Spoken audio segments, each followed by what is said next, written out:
This is Becoming Her, a podcast for survivors of abuse or assault to share their stories.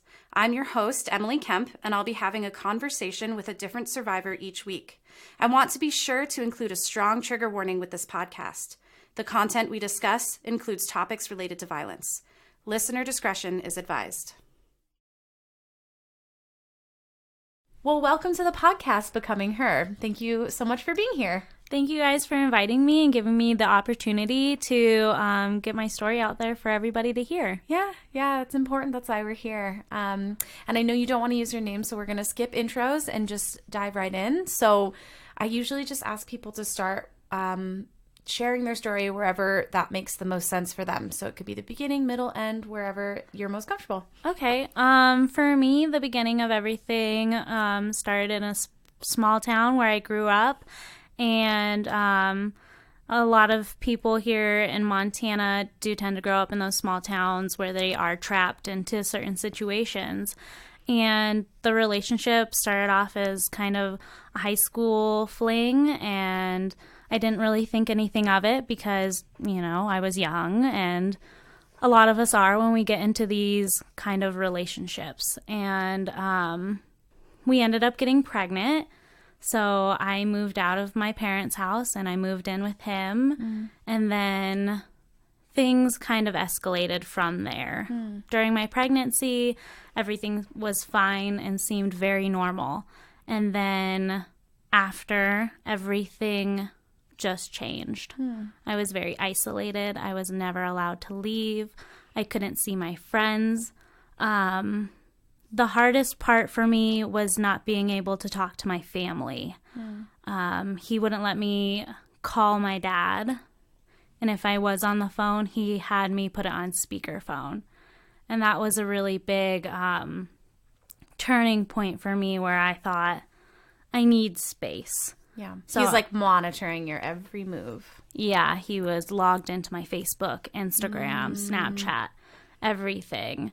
So it was very hard for me to get away. Do you feel like once you had your baby that things might have escalated because you became more dependent on him because you were living together and you had a kid together? Or what do you feel like that kind of like trigger for him escalating was? I think him not getting my full attention was a big thing where I was more focused on our child and trying to recover from everything.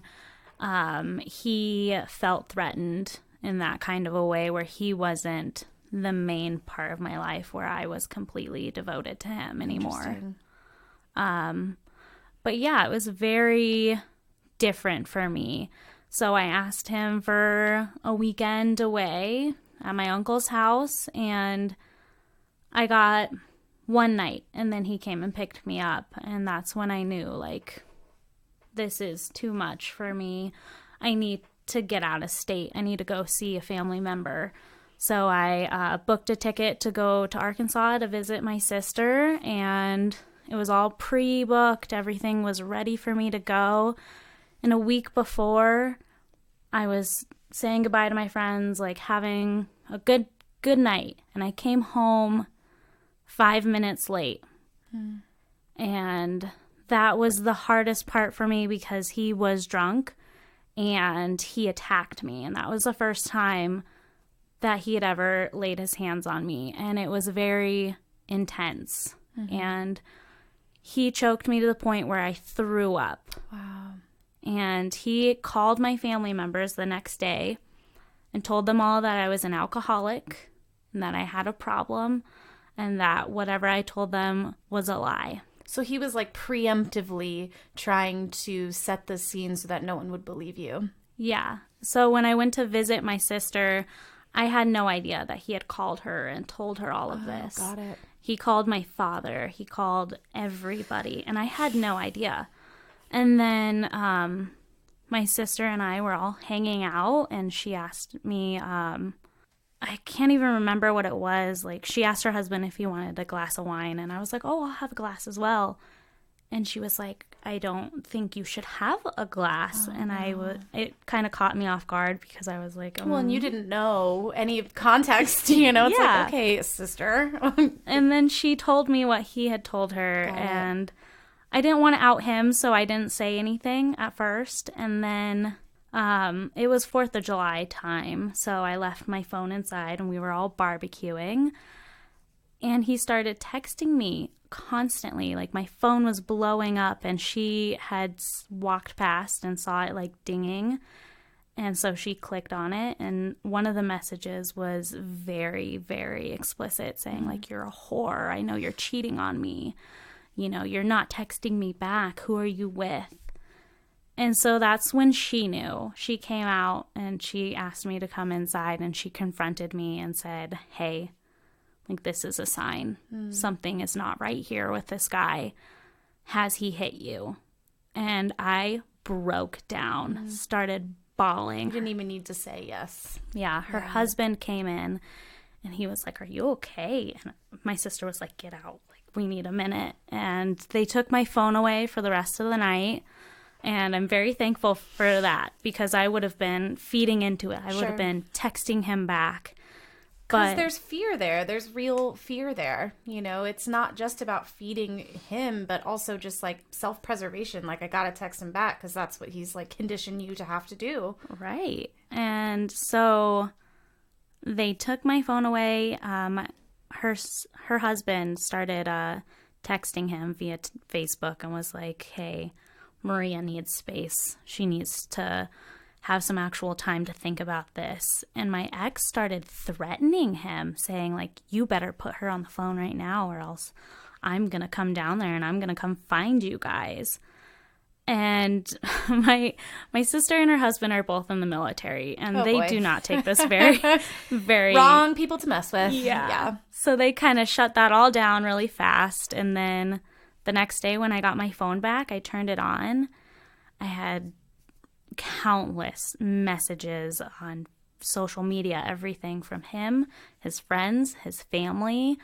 His best friend actually left me a voicemail saying that I was a terrible person because he was going to kill himself because of me. I mean, things got so intense that I didn't know what to do. I was like, oh my God, like, it's going to be my fault if he kills himself. And I thought like that for a while. And then my sister was like, this is not your fault. He is like this because he's got a problem that he needs to deal with. And a lot of times threats of suicide are just that. They're threats, and it doesn't mean that it's not scary. And it's hard.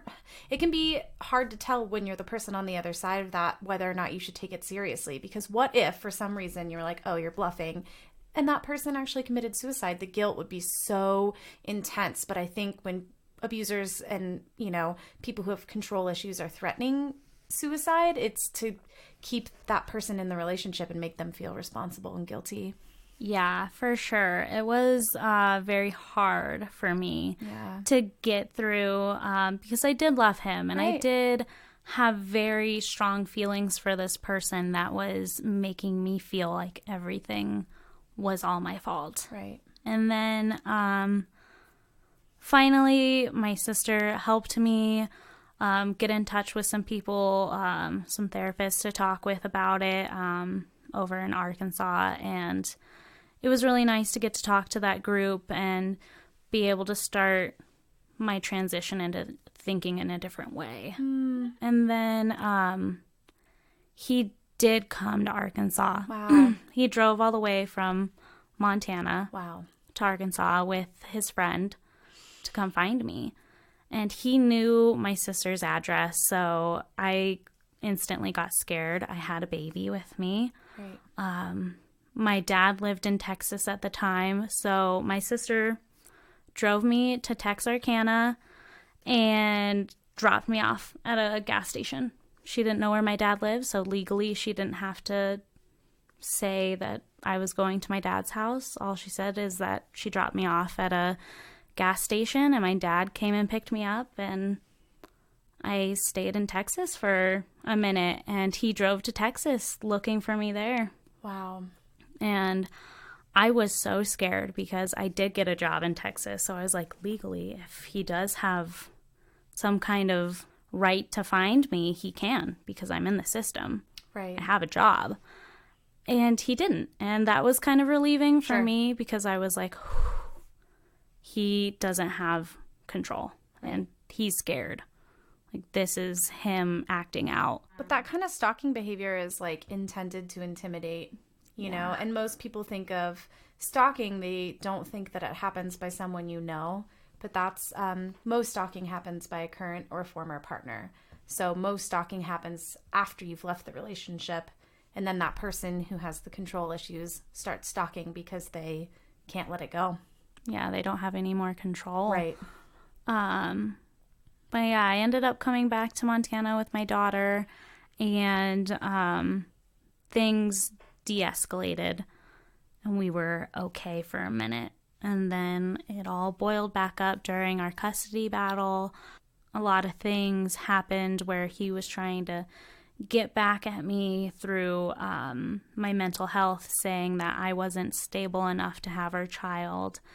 And then my roommate at one point was friends with him secretly, and I had no idea. So she and him had concocted this lie saying that I was abusing my daughter. And I got my daughter taken away from me for 3 months. I was devastated. Yeah. I had no idea what was going on. I was calling the Department for Child Services every single day for 3 months. And then finally I got a call back, and this lady was like, oh yeah, we just lost your file. It was underneath a bunch of papers. There's nothing here. You can have your kid back. So you didn't have access to your child for 3 months because they had lost your file. Yeah. That is very traumatizing. I'm so sorry. It was super intense, but I was able to forgive him for it. I was able to forgive that girl. But it definitely did give me some trust issues with people. Oh, for sure. And friends. Growing up in that small town community where everybody knows everybody, I ended up deleting a lot of people because they were friends with him and I couldn't trust them. Right. And it was really hard for me to lose friends that I had grown up with. Well, and he clearly had a pattern of trying to manipulate the people that you knew and cared about and loved to isolate you and kind of get back at you. And I also wanted to point out with your story, I think it's really interesting to consider kids in all of this, because that's just one other moving piece that makes it that much harder to leave or to really find separation from this person, because you have a child with them and they can continue to use that as a way to manipulate and control. And yeah, it's tough. Yeah, it is tough. I think for exes in these situations, when they are abusive in that mental state, they do like to pull stunts, whether it's intentionally or not. Right. On my birthday, it was my 21st birthday. I went out, had fun, and that next morning, he calls me and says that my daughter had swallowed a magnet. Whoa. Over the size of a quarter. It was huge. So I flipped out. We had to go all the way to Seattle for her to get surgery. Wow. To get it taken out. And the way our custody was set up, I was supposed to have her right after the surgery. I was supposed to have her. It was my time. So I asked him, because he had the car seat and I didn't at the time, because I just flew over there. I didn't drive. Right. He drove. So I was like, can you drop her off at my hotel? My boyfriend's going to be here in the morning with our car, and we'll have a car seat then. And so he's like, yeah, no problem. So I get to my hotel, 1 hour goes by, and he's like, we're at dinner. 2 hours goes by. I'm like, okay, what's going on? He's like, oh, we're at the store. 3 hours goes by, and I'm like, what is going on? So I call my lawyer. She calls his lawyer. He basically is trying to drive all the way back to Montana with our kid. Wow. Without telling you. Yeah. and it's your time to have her. So I freaked out. I called him and I was like, you better turn around or I'm calling the cops. Like, this is not acceptable. And she had just had surgery, too, so I'm sure she was very vulnerable. Yeah, and she wanted to rest. It's anxiety-provoking as a mom. You just want to hold your baby after that. Yeah, and I was freaking out. And then him and his mom showed up to my hotel, and I remember his mom was trying to small talk with me, and I was completely silent. And I was like, I don't want to talk. I don't want to talk to you guys. Like, this is too much right now. And his mother did play a big part of tension in our relationship when we were together. She had mental issues of herself, and she would start fights with me. She would get in my face and scream at me, and then I would tell him about it, and he wouldn't believe me. He'd be like, you're making it up. You want my mom to be the bad guy. Like, you're just mad because I am very close to my mom. And I was like, no, I don't care about that. Your mom is being crazy. Like, she needs to figure something out. And then one day he witnessed it. He saw her like getting in my face and screaming at me, and she didn't know that he was home. And he got in the middle of it, and then she started crying. Immediately changed it to be sad so, and so hurt by what I had done. And all I had done at the time was I think she picked me up, and I was trying to get out of their vehicle, and I grabbed my bag, and she's like, I'll carry it. And I was like, no, it's fine. It's my bag. I can carry it. And she just instantly switched, and she was like screaming violently in my face, saying, I was trying to be nice to you. Like, why won't you ever let me be nice? And I was like, it's a bag. Like, if you want to carry it, that's fine. But, like, I'm also an adult. I can carry my own things. Right. But, little things like that, she would just instantly flip about. And, I mean, it's kind of interesting to see that there's, like, a bigger family issue happening here that might provide some context into kind of how that was passed on to your partner. Yeah, exactly. And then right after I had my daughter, I was I was a lot bigger. I did gain a lot of weight during my pregnancy. I gained 80 pounds, so I was huge.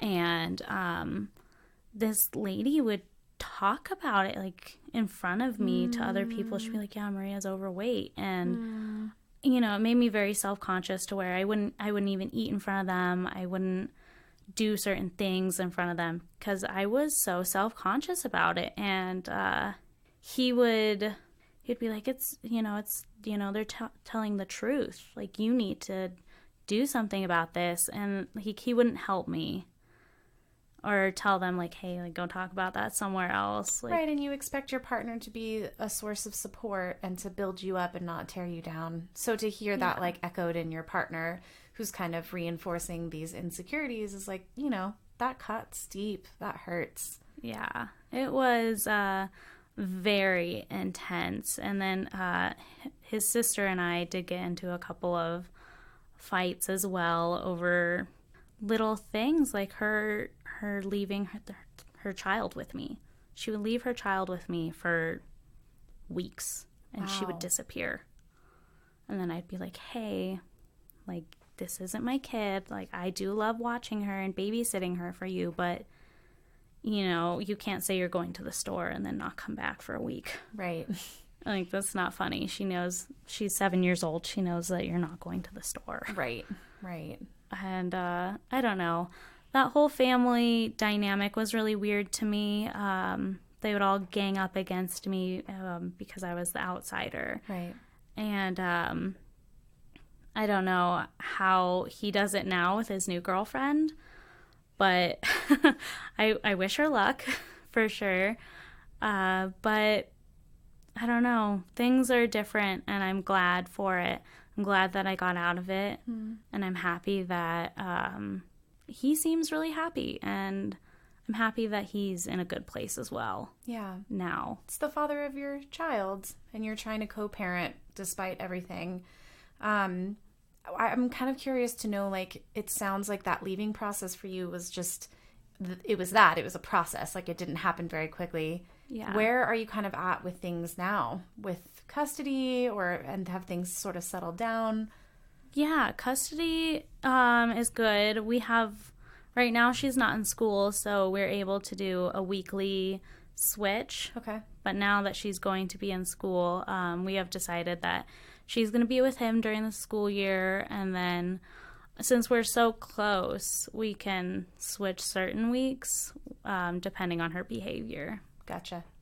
But yeah, I don't know. It is a process, that leaving someone in that situation. And I got extremely lucky that I had a sister who has gone through this before, and she caught it for me, and she was able to help me get out of that. And I know a lot of people don't have that support from their family members. Right. Or families try to support, or they think they're supporting and helping, and they're actually making it worse. Or they're, isolating that person. I hear a lot of survivors talk about, like, how their family gave them the tough love sort of approach, where it's like, it's us or them, and then it just makes them feel more alone. But it sounds like your sister really knew how to be there for you, which is amazing. And your dad.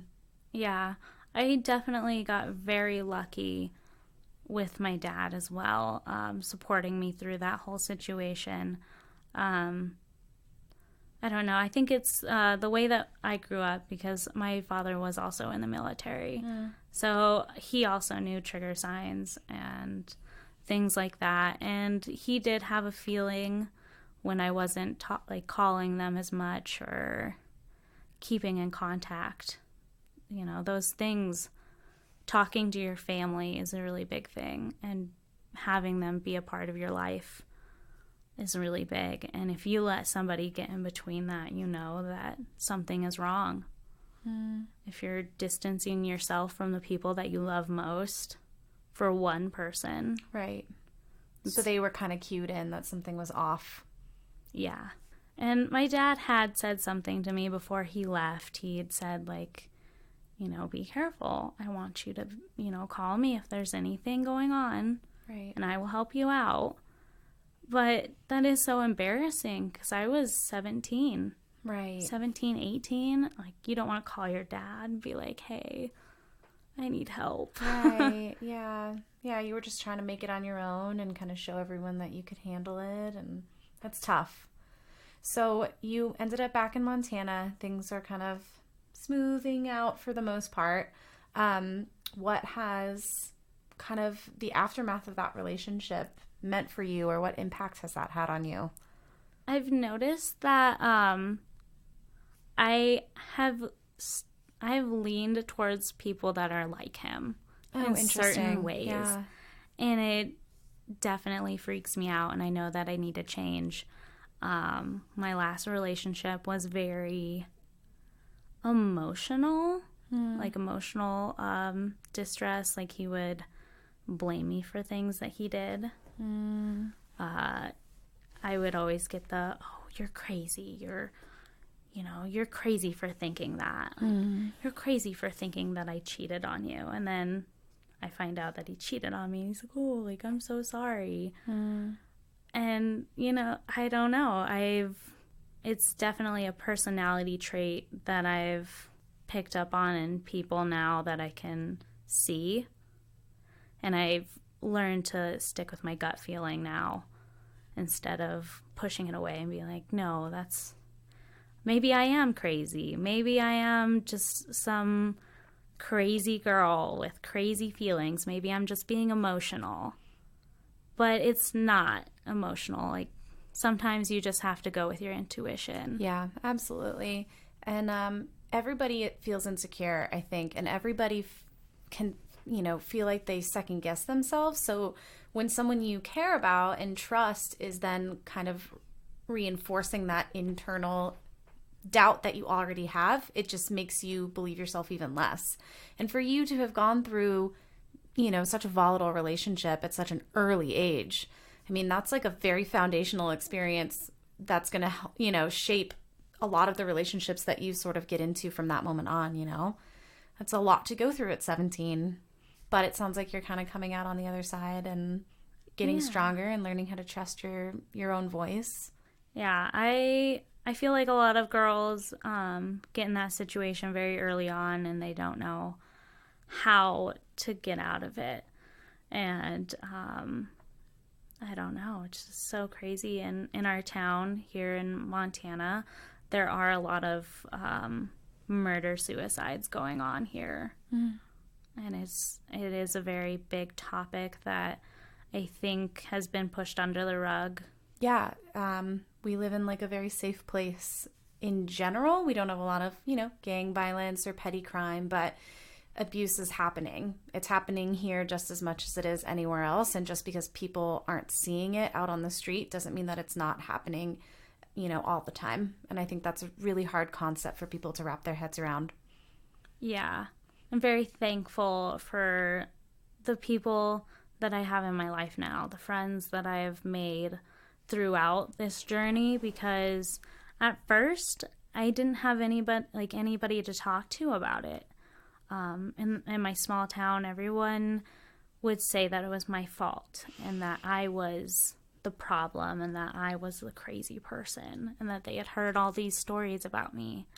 And finally, I just decided to not associate myself with people that decided to think like that and made new friends, and everybody has seen what is actually going on, right? And what has actually happened, which is super validating. And to have that community and that support system to build you up after everything you've been through is so huge. So I'm curious to know kind of what things are like for you now. Things are good. They're looking up. I've definitely learned how to express myself in different ways. I do art now, and I like to paint when I'm in a certain mood and I need to just express how I'm feeling.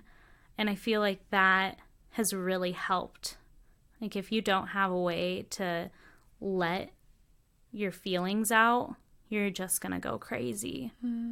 And, whether it's sports, working out, art, anything, a hobby of some sort is always so helpful when you're in that situation, because you don't know what to do with your mind. You're constantly thinking about that relationship and what's going wrong and what that person is telling you.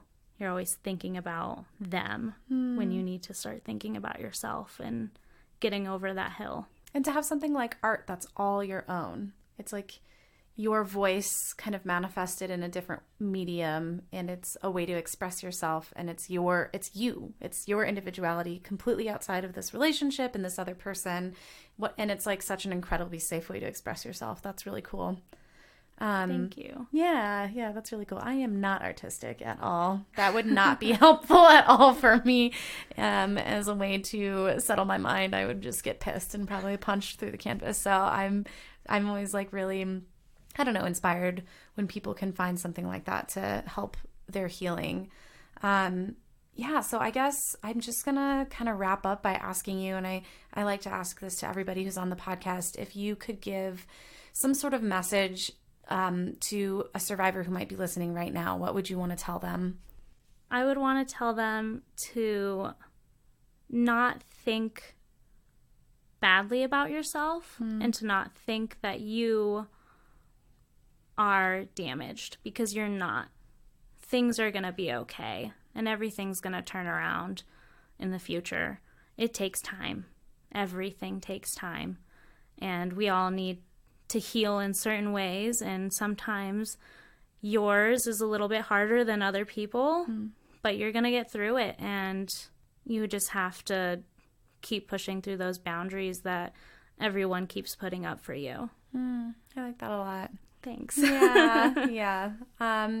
Well, unless there's anything else you really want to share or kind of let the listeners hear, then we'll kind of wrap up. Not really. I think I'm good. Awesome. Thank you guys for having me. Yeah, thanks so much for being on the podcast. We really appreciate it. We hope you enjoyed the podcast. Be sure to subscribe and don't forget to check out our online community at weareher.net. If you or someone you know has experienced abuse or assault, you can always call the National Domestic Violence Hotline at 1-800-799-7233.